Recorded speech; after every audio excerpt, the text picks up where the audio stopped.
Pelo sinal da Santa Cruz, livrai-nos, ó Deus, nosso Senhor, dos nossos inimigos. Em nome do Pai, do Filho e do Espírito Santo. Amém. Creio em Deus Pai, Todo-Poderoso, Criador do céu e da terra, e em Jesus Cristo, seu único Filho, nosso Senhor, que foi concebido pelo poder do Espírito Santo, nasceu da Virgem Maria, padeceu sob Pôncio Pilatos, foi crucificado, morto e sepultado, desceu à mansão dos mortos, ressuscitou ao terceiro dia, subiu aos céus, está assentado à direita de Deus Pai Todo-Poderoso, donde há de vir a julgar os vivos e os mortos. Creio no Espírito Santo, na Santa Igreja Católica, na comunhão dos santos, na remissão dos pecados, na ressurreição da carne, na vida eterna. Amém. Vinde, Espírito Santo, enchei os corações dos vossos fiéis e acendei neles o fogo do vosso amor. Enviai, Senhor, o vosso Santo Espírito, e tudo será criado, e renovareis a face da terra. Oremos. Ó Deus, que instruíste os corações dos vossos fiéis com a luz do Espírito Santo, fazei que apreciemos retamente todas as coisas, segundo o mesmo Espírito, e gozemos sempre de suas divinas consolações. Por Cristo nosso Senhor. Amém. Liturgia da Palavra. 18 de setembro de 2020. Sexta-feira. 24ª semana do Tempo Comum. Hoje estamos celebrando a memória litúrgica de São José de Cupertino. Vamos à liturgia. Primeira leitura. Leitura da primeira carta de São Paulo aos Coríntios. Irmãos, ora, se prega que Cristo ressuscitou dos mortos, como podem alguns dizer entre vós que não há ressurreição dos mortos? Se não há ressurreição dos mortos, então Cristo não ressuscitou. E se Cristo não ressuscitou, a nossa pregação é vã, e a vossa fé é vã também. Nesse caso, nós seríamos testemunhas mentirosas de Deus, porque teríamos atestado contra Deus que ele ressuscitou Cristo, quando de fato ele não teria ressuscitado. Se é verdade que os mortos não ressuscitam. Pois, se os mortos não ressuscitam, então Cristo também não ressuscitou. E se Cristo não ressuscitou, a vossa fé não tem nenhum valor, e ainda estáis em vossos pecados. Então, também os que morreram em Cristo pereceram. Se é para esta vida que pusemos a nossa esperança em Cristo, nós somos, de todos os homens, os mais dignos de compaixão. Mas, na realidade, Cristo ressuscitou dos mortos, como primícias dos que morreram. Palavra do Senhor. Graças a Deus. Salmo responsorial. Ao despertar, me saciará vossa presença, ó Senhor. Ao despertar, me saciará vossa presença, ó Senhor. Ó Senhor, ouve a minha justa causa, escutai-me e atendei o meu clamor. inclinai o vosso ouvido à minha prece, pois não existe falsidade nos meus lábios. Ao despertar, me saciará vossa presença, ó Senhor. Eu vos chamo, ó meu Deus, porque me ouves. Inclinai o vosso ouvido e escutai-me. Mostrai-me vosso amor maravilhoso. Vós que salvais e libertais do inimigo, quem procura proteção junto de vós. Ao despertar, me saciará vossa presença, ó Senhor. Protegei-me, qual dos olhos a pupila, e guardai-me a proteção de vossas asas. Mas eu verei justificado a vossa face, e ao despertar me saciará vossa presença. Ao despertar me saciará vossa presença, ó Senhor. Ao despertar me saciará vossa presença, ó Senhor. Evangelho. O Senhor esteja convosco. Ele está no meio de nós. Proclamação do Evangelho de Jesus Cristo, segundo Lucas. Glória a vós, Senhor. Naquele tempo, Jesus percorria cidades e povoados, proclamando e anunciando o Evangelho do Reino de Deus. Estavam com ele os 12 e também algumas mulheres que tinham sido curadas de maus espíritos e de doenças. Maria, chamada Madalena, de quem haviam saído 7 demônios. Joana, mulher de Cusa, alto funcionário de Herodes. Susana e muitas outras mulheres que os ajudavam com seus bens. Palavra da salvação.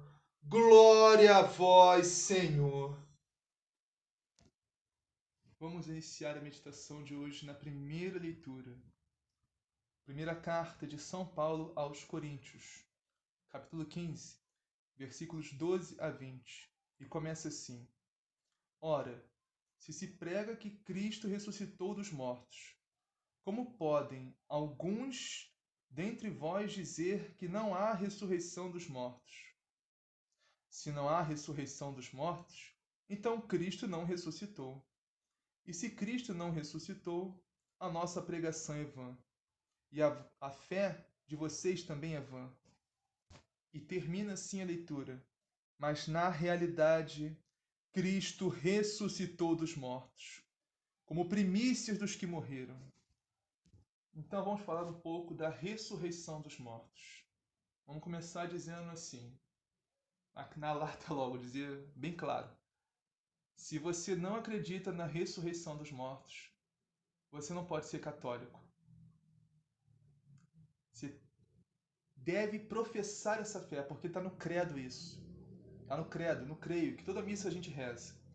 Creio em Deus Pai Todo-Poderoso, Criador do céu e da terra, e em Jesus Cristo, seu único Filho, nosso Senhor. Aí continua, e no final diz assim: creio na ressurreição da carne, na vida eterna. Amém. A gente tem que começar a prestar mais atenção no que a gente reza. Tem que prestar atenção no Pai Nosso, cada palavra do Pai Nosso, tem que meditar o credo, temos que meditar o que a gente reza, entender o que a gente reza, não é só reza da boca para fora. Então, na nossa profissão de fé, na profissão de fé da Igreja Católica, na profissão de fé da Igreja de Cristo, se professa na ressurreição da carne, se acredita na ressurreição da carne, na ressurreição dos mortos. Vamos começar com uma coisa simples. Como eu já falei em outros vídeos, só para enfatizar bem isso. Um católico não pode ser espírita. Você não pode dizer que é católico e que é espírita, porque são doutrinas totalmente opostas. O espiritismo, um espírito, não acredita em ressurreição, acredita em reencarnação, que é algo totalmente diferente. Acredita que a pessoa morre, aí a pessoa vai para um plano, né, que eles chamam de céu, mas não é céu, não é isso, né, um plano, um local lá elevado, aí a pessoa volta, né, aí a alma da pessoa vai e volta, é um círculo sem fim. Isso, você acreditar nisso é simplesmente você negar Cristo. Você está negando a Cristo se você acredita nisso. Se você acredita em reencarnação, você está negando a Cristo. A gente vive uma só vez e a gente morre uma só vez. E a gente tem só dois destinos após a morte: ou céu ou inferno.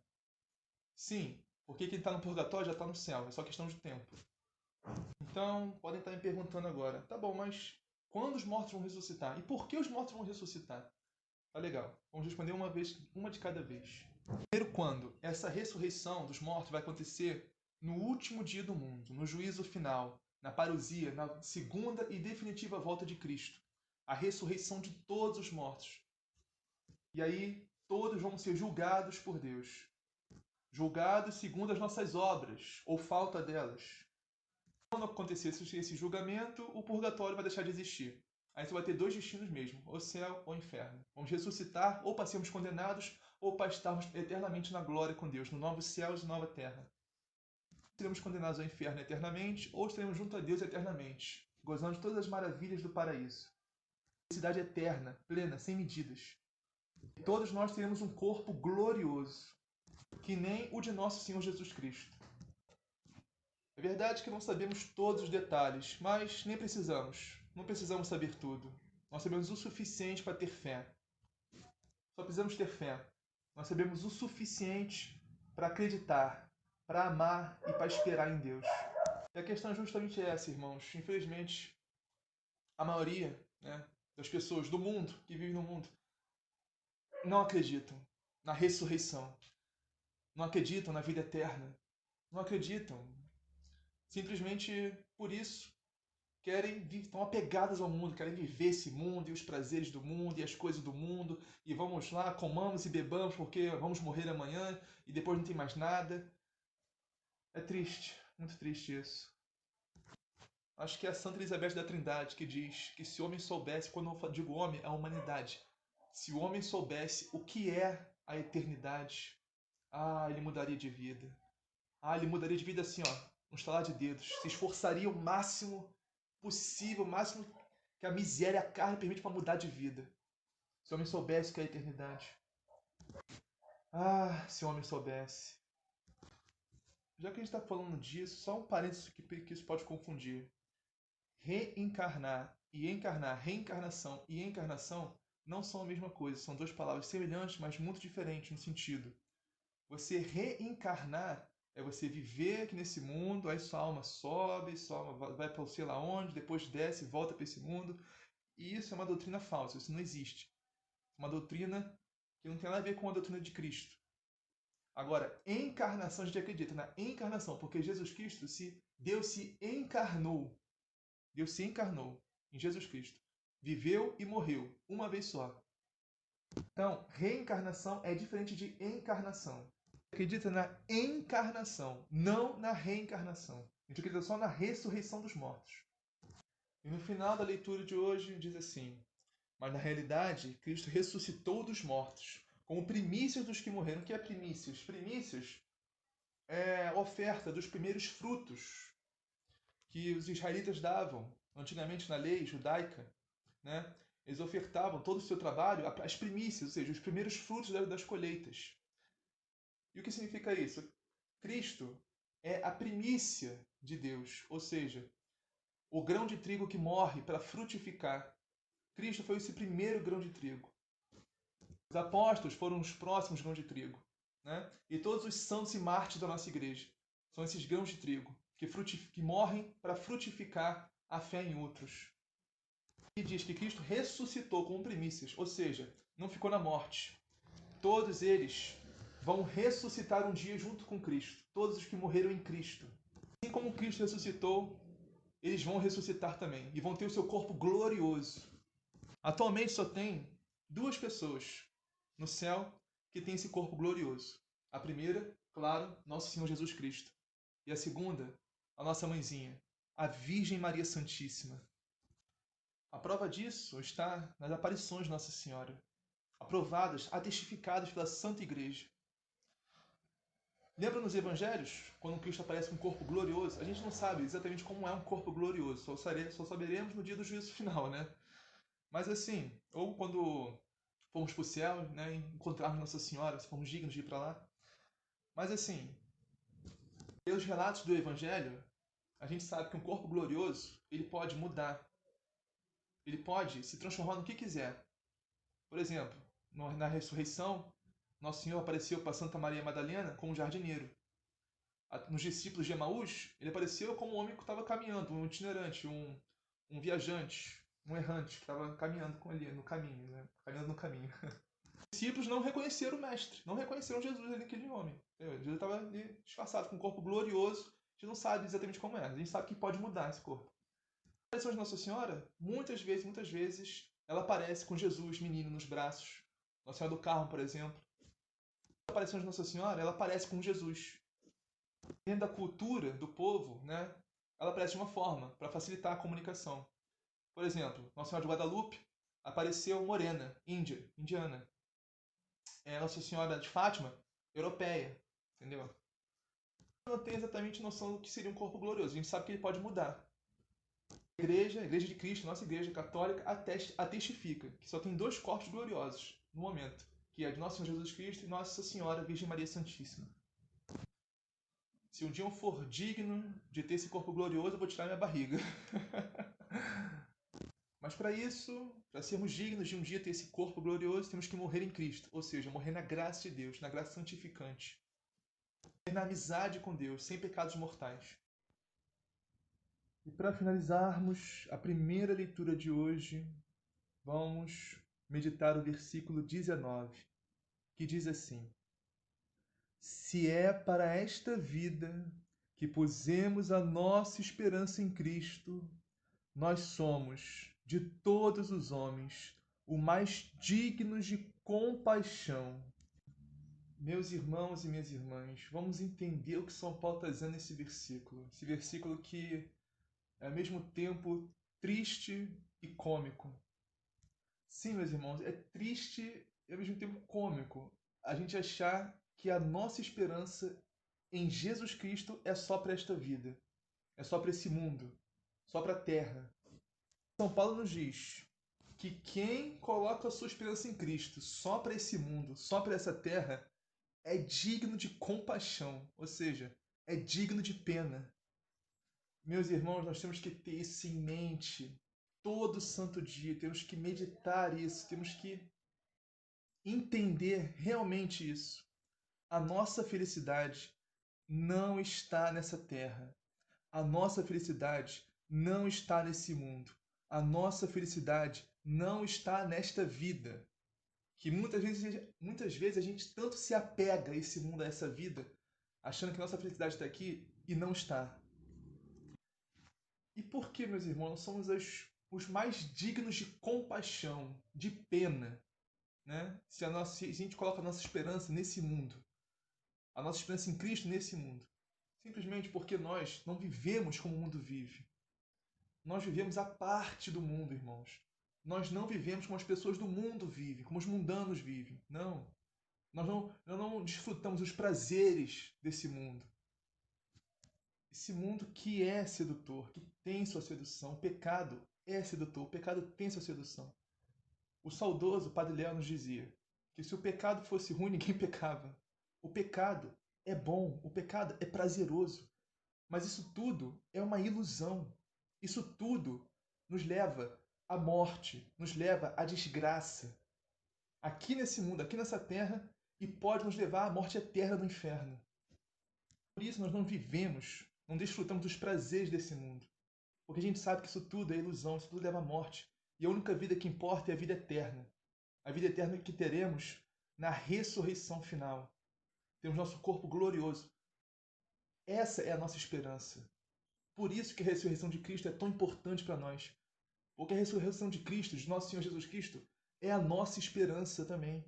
De um dia termos esse corpo glorioso, um dia ressuscitarmos também e vivermos eternamente com Deus no céu, na glória. E sim, desfrutando de todos os prazeres, de toda a felicidade que esse mundo jamais poderia nos dar. Todas as coisas maravilhosas que Deus preparou para nós no céu. Pensa no maior prazer que você poderia ter nessa terra. Nem se compara ao menor prazer que Deus preparou para nós no céu. Nem se compara. O prazer de Deus é infinitamente maior. É 10, 100, 1000, 1.000.000, infinitas vezes maior do que qualquer prazer que poderia ter nessa terra.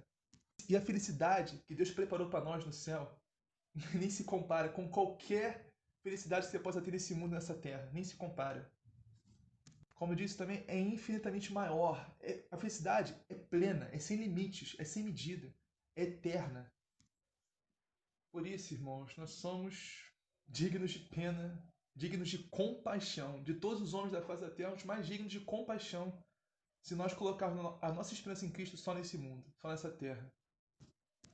Nossa Senhora de Lourdes disse a Santa Bernadette Soubirous que não promete a felicidade nessa terra, mas eternamente no céu.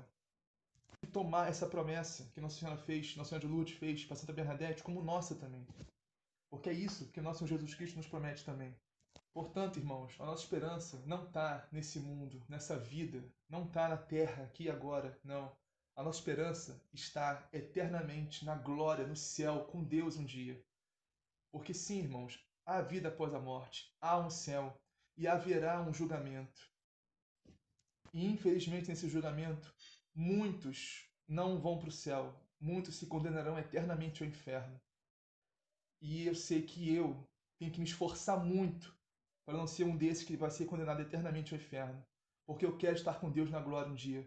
Eu quero viver, gozar de todo o prazer e a felicidade que Deus preparou para mim no céu. Quero ser digno disso, de receber a coroa da glória e viver eternamente junto a Deus. Um corpo glorioso, ressuscitado, que nem o de nosso Senhor Jesus Cristo e de nossa Mãe, a Virgem Maria Santíssima. Assim seja, amém.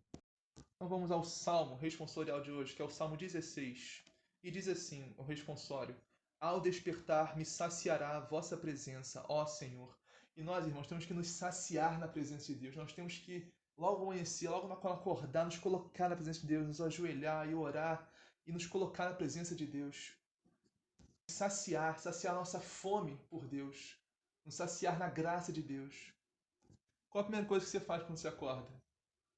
Acho que é pegar o celular, ver se tem alguma mensagem, WhatsApp. Muda esse hábito.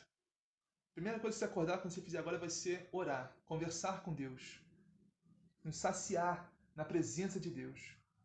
Você vai ver como o seu dia vai ser diferente. Entrega a Deus as primícias do seu horário, as primeiras horas do seu dia. Você vai ver como todo dia vai mudar completamente. Vamos meditar agora o Santo Evangelho, que hoje está em Lucas, capítulo 8, versículos 1 a 3. É curtinho o Evangelho de hoje. E diz assim: Naquele tempo, Jesus percorria cidades e povoados, proclamando e anunciando o Evangelho do Reino de Deus. Meus irmãos e minhas irmãs, vocês lembram que eu falei para vocês em vídeos passados? O que é ser cristão? Ser cristão é ser um outro Cristo, aqui na Terra. Ou seja, temos que olhar para Jesus Cristo e ter Ele como nosso modelo, nosso maior modelo. E verdadeiramente nos espelharmos em Cristo, imitarmos a Cristo. E só assim chegaremos à santidade. Porque Cristo, Jesus Cristo, é o Santo dos Santos. É o Altíssimo, é o Santíssimo. Esse Santo dos Santos é uma referência ao Antigo Testamento. Só quem lê o Antigo Testamento vai entender. Mas pode ser aplicado aqui também, na atualidade. Afinal, todos os santos e santas da nossa igreja, a santidade vem de Cristo, vem de Deus. Jesus Cristo é a fonte e origem de toda a santidade. todos os santos e santas da nossa igreja, que é a igreja de Cristo. Voltando aqui, temos que imitar a Cristo, nos espelhar em Cristo, ter Cristo como modelo. E o que Cristo fazia? Diz aqui o início do Evangelho: Cristo percorria cidades e povoados, proclamando e anunciando o Evangelho do Reino de Deus. Ou seja, nós temos que anunciar o Evangelho de Jesus Cristo. Nós temos que proclamar a palavra de Deus. Meus irmãos e minhas irmãs, isso não é trabalho só para os sacerdotes, só para os religiosos, para as religiosas, pessoas totalmente consagradas a Deus. Não! Isso é trabalho para todo e qualquer batizado. Evangelizar, proclamar a palavra de Deus.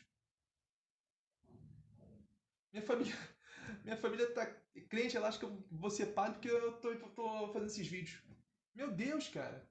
Que pensamento mundano, terreno ainda. Ai, desculpa falando mal da minha família, perdão, né? Mas assim, o que eu estou falando é que todo batizado é chamado a proclamar a palavra, a evangelizar. Não são só os sacerdotes, são só os padres, não são só os religiosos e religiosas. Todos nós somos chamados a evangelizar esse mundo. Todo cristão, todo batizado. E não me entendam mal. Eu não vejo mal nenhum ser padre, ser sacerdote. Na verdade, eu acho incrível. Não, é um mérito, uma honra incrível, maravilhosa. Se a gente entendesse o que é o sacerdócio, o que é o sacerdote aqui na Terra, a gente ia reverenciar o sacerdote. Todo que a gente vê o irmão sacerdote, a gente ia reverenciar ele. O sacerdote é realmente um outro Cristo aqui na Terra. Outro, literalmente, persona Christi. Nos dá o próprio Cristo, consubstanciado, consagrado na Santíssima Hóstia, que é o próprio Jesus Cristo. Através da graça do Espírito Santo que desce e transforma a hóstia em corpo de Cristo. Mas voltando aqui, eu me sinto mais chamado à vida matrimonial, por isso... Voltando, para de falar de mim, vamos voltar aqui. Jesus proclamava a palavra de Deus, proclamava o evangelho do reino de Deus. E com ele estavam mulheres. Olha, São Lucas é o único dos 4 evangelhos que dá ênfase às mulheres. Isso é muito interessante, é muito bacana mesmo. Aquela época realmente era uma época muito, muito machista. Pô, as pessoas acham que machismo é hoje, pô, que não viveu 2000 anos atrás, né? Então diz aqui, estavam com Jesus os 12 apóstolos e também algumas mulheres que tinham sido curadas de maus espíritos e doenças. Entre elas, Maria, chamada Madalena, a quem haviam saído 7 demônios. Vou voltar aqui em Maria Madalena, mas antes vou terminar a leitura. Também Joana, mulher de Cusa, alto funcionário de Herodes, Susana e muitas outras mulheres que os ajudavam com seus bens.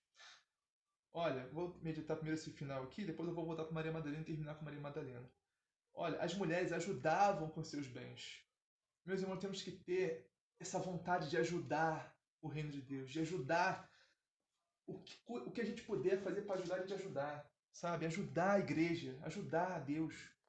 Mulher não pode ser sacerdote. Mulher não pode... Na época, né? Ela não podia pregar, não podia... Mal podia andar com os homens. Então, o que elas podiam fazer para ajudar? Elas ajudavam. Com o dinheiro que elas tinham, elas ajudavam. Por exemplo, é importante, irmãos, a gente ajudar com dízimo. Ajudar com o que pudermos ajudar. Não só com dízimo. Ajudar uma pastoral. Ajudar... E não só com dinheiro. É importante. Por exemplo, o reino de Deus, ele é de graça. Você não paga nada para ser salvo. Mas custa. A igreja custa. As coisas da paróquia custa. Os pastorais custa. Tudo custa. Tudo de graça, mas tudo custa. A gente tem que ajudar, tem que fazer a nossa parte. É cooperar com o reino de Deus com o que a gente puder. E se a gente pode ajudar com dinheiro, a gente vai dar dinheiro. Mas mais que dinheiro, a gente tem que nos dar o nosso coração, da nossa alma, nos dar inteiros para a igreja. Aproveitando que estamos nesse assunto de mulheres e sacerdócio, olha, as mulheres não podem ser sacerdotes, não podem ser padres. Isso não tem nada a ver com machismo, nada a ver, nada a ver, nada a ver. Vamos tirar esse pensamento da cabeça. Se alguém pensa assim, a igreja é machista, pelo amor de Deus, cara. Deus não é machista, porque a igreja é de Deus, a igreja é de Cristo. Cristo que instituiu assim. É Cristo que quis assim, só homens. E Cristo orou o dia todo no monte para chamar os 12 apóstolos, 12 homens. Então Cristo instituiu assim. Os 12 homens são os nossos primeiros sacerdotes. né? Os 2 apóstolos são os primeiros bispos, os primeiros padres da igreja. Aí podem dizer, ah não, porque naquela época era muito machista. Sim, naquela época era muito machista, mas isso não tem nada a ver. Cristo não se deixa levar pelos exteriores. Jesus Cristo não se deixa levar pelos condicionamentos exteriores. Isso está provado no Evangelho já. Se ele quisesse chamar mulheres, ele teria chamado mulheres, e as mulheres teriam pregado e teriam evangelizado muita gente, as mulheres. Mas Cristo não quis assim. Então, se Cristo não quis assim, a igreja não quer assim. Simples assim. Vamos voltar para Maria Madalena. Olha, 7 demônios, hein? Rapaz! 7 demônios. Vamos lá. A igreja, a tradição, interpreta que esses 7 demônios são os 7 pecados capitais. Não sei se você sabe, mas os pecados capitais são demônios. Muitos pecados são demônios. Você pode pensar assim, ah, agora eu descobri que eu peco por causa dos demônios? Nem sempre, nem sempre. Olha, tem 3 coisas que nos levam ao pecado. 3 coisas que são explicadas, interpretadas, explicadas pelo Santo Magistério. 3 coisas que levam ao pecado. A primeira, e mais comum, não é os demônios, é a carne. A carne te leva ao pecado, a concupiscência da carne, ou seja, essa carcaça aqui que você está, esse corpo aqui. Né? Isso vem lá de Adão e Eva. Isso aí vai sair quando você morrer. Não vai, a concupiscência da carne não vai, por mais que mais que estejamos buscando a santidade, buscando viver corretamente, na santidade, na justiça que Deus espera, a miséria é própria nossa. Só vai sair quando morrermos. Então, a carne. A segunda coisa é o mundo. Esse mundo corrompido, esse mundo que é regido pelo príncipe das trevas, Satanás. Esse mundo, sabe? Esse mundão aí. Esse mundão erotizado, com muita coisa errada. Diz que o certo é o certo, que o errado é o errado. Ideologia de gênero, comunismo, marxismo, feminismo, né? Já que estão falando de machismo, feminismo também é do mundo. E todas essas outras coisas do mundo que nos levam à perdição. E a terceira e última coisa, agora sim, é os demônios. Olha, a pessoa fala tanto dos demônios, é o inimigo, é o demônio que faz você, é o demônio que faz... Rapaz, estou dizendo que não tô diminuindo a ação do demônio na nossa vida, porque tem sim, tem que tomar cuidado. Mas não é a ação mais ordinária, mais comum. A mais ordinária, mais comum, que te leva mais a pecar é você mesmo, a sua carne. A concupiscência da carne e o mundo. É o que mais leva você a pecar. Até porque possessão demoníaca é uma coisa extraordinariamente rara. A gente vê muito em filme, mas isso é raro, muito raro. O mais comum do demônio é a tentação. Isso todo dia tem. Deus tenta através do mundo e através da nossa carne. Então irmãos, para não entrarmos em pecado, pecado gravíssimos, mortais, como estava Maria Madalena, né? Santa Maria Madalena, temos que tomar cuidado com essas 3 coisas. Com a carne, com a nossa concupiscência, com o mundo e com os demônios. Como a gente combate essas 3 coisas? A carne, a nossa concupiscência, oração, jejum, penitência, afastar de tudo que possa nos afastar de Deus, recusar tudo que não tem a ver com a nossa salvação, não pensar em nada fora da nossa salvação. Por exemplo, uma música, essa música te leva a Deus? Essa música te leva a pensar coisa errada? Não ouve. Um filme, esse filme te leva a Deus? Ou te leva a pensar coisa errada? Não ouve. Agora, se esse filme te leva a Deus, assiste. Se essa música te leva a Deus, ouve. Se essa série te leva a Deus, assiste. Se essa série não te leva a Deus, não assiste. Eu estou falando do mundo, né, da carne da última vez. Para você se livrar dos demônios, da tentação dos demônios que querem te tentar e te fazer te perder, eu te dou a melhor arma que se poderia te dar. E essa arma se chama Maria. Invoca Maria. Invoca Nossa Senhora, porque os demônios têm horror a esse nome. Os demônios têm horror à Santíssima Virgem Maria. Eles fogem só de pronunciar o nome dela. Reza o Santo Rosário. Reza o Santo Terço. É uma forte arma de combate contra os demônios também. E claro, juntando tudo isso, o mais importante de tudo, está em comunhão com Cristo. Está na graça de Deus, na graça santificante de Deus. Através da oração, através do Santíssimo Sacramento da Confissão regular, as Santas Missas, né? Santíssima Eucaristia, comungar o corpo e sangue de Cristo, sempre que possível. Está em comunhão com a Igreja, está em comunhão com Cristo. O mais importante de tudo, amor, misericórdia, compaixão no coração, para com o próximo pecador.